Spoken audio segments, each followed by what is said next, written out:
Sebelum melanjutkan videonya, jangan lupa subscribe, like, and comment. Tekan tanda lonceng agar tidak ketinggalan videonya.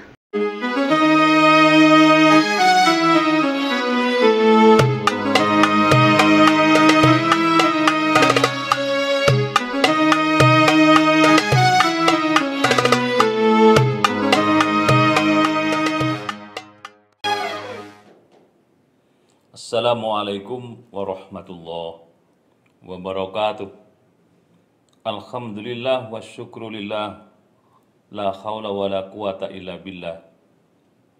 Asyhadu an la ilaha illallah wahdahu la syarikalah, wa asyhadu anna Muhammadan abduhu wa rasuluhu la nabiyya ba'dah. Allahumma salli ala Muhammad wa ala ali Muhammad amma ba'dah.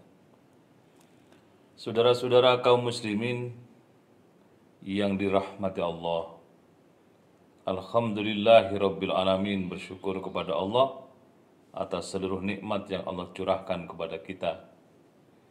Dan hendaknya kita melihat nikmat Allah secara holistik, secara menyeluruh, sehingga tidak ada kesan bahwa apa yang Allah takdirkan kepada kita itu sebagai satu kehancuran hidup kita sedang diterlantarkan dan Allah sedang murka kepada kita. Lihatlah segala sesuatu yang terjadi itu dari sisi positifnya dengan kacamata putih, dengan sikap husnudon kepada Allah Subhanahu wa taala. Sehingga melihat segala sesuatu, hati kita berbisik, itu cara Allah menyapa kita. Cara Allah mengingatkan kita kalau terjadi sesuatu yang menurut kacamata manusia tidak mengenakan, tapi Allah bukan bermaksud menjatuhkan kita ke lembah sedalam-dalamnya, bukan. Saudara-saudara kaum muslimin yang berbahagia dan dimuliakan Allah Subhanahu wa taala. Beberapa waktu yang lalu Jawa Timur khususnya itu didera dengan berbagai bencana alam. Ada gempa bumi, ya ada angin puting beliung di berbagai daerah dan sebagainya, sehingga menghancurkan rumah-rumah warga, bahkan menimbulkan korban nyawa. Bagi orang-orang yang beriman melihat ini menggunakan kacamata putih. Kepada mereka yang menjadi korban, misalnya meninggal dunia, maka meninggalnya orang itu sudah selesai seluruh urusan. Allah yang punya perhitungan.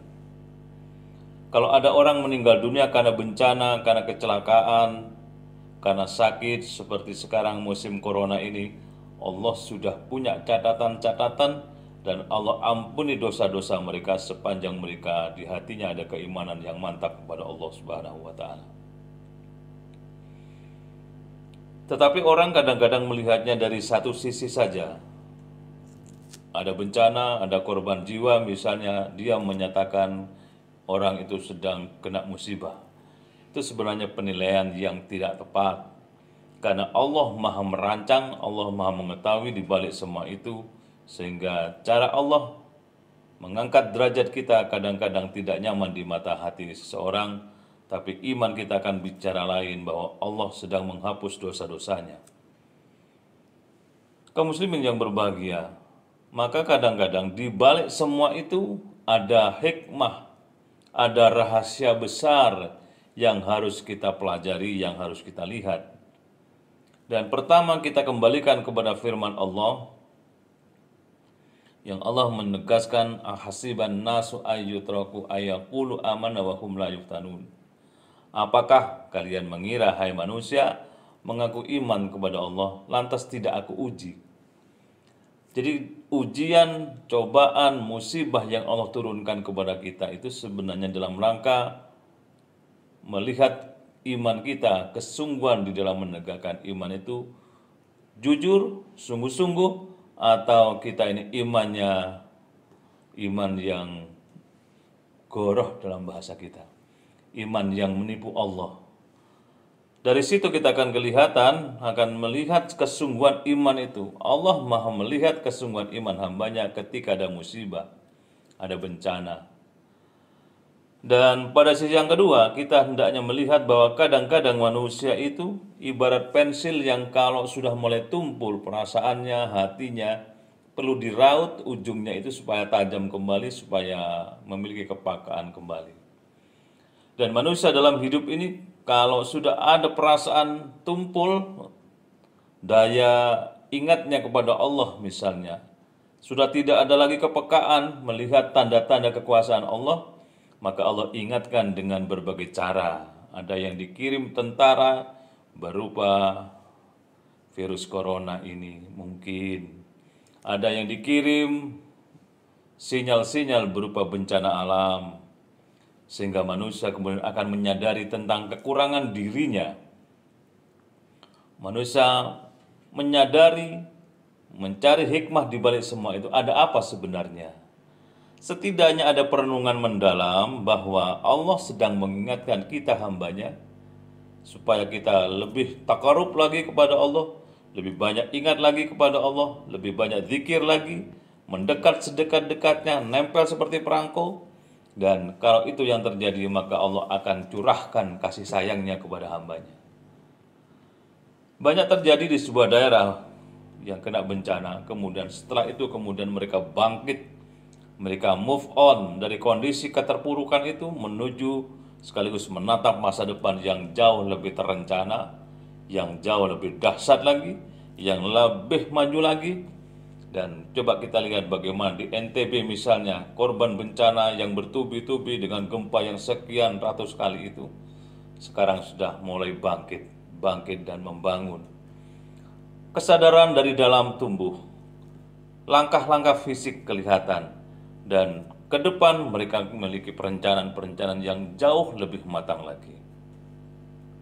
Itu sebabnya saudara-saudara sekalian yang dirahmati Allah, marilah kita hindarkan diri kita bersikap suudzon kepada Allah Subhanahu wa taala di dalam melihat segala sesuatu. Kalau terjadi sesuatu yang tidak enak, mari kita kemudian segera mencari hikmah di balik semua itu.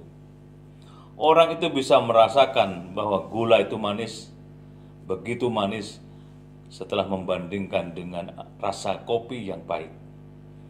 Orang itu bisa merasakan betapa sehat itu mahal setelah dia membiayai penyakit yang dideritanya. Orang itu bisa bersyukur dengan sungguh-sungguh ketika dia diingatkan tentang nikmat-nikmat Allah yang lama tidak disyukurinya.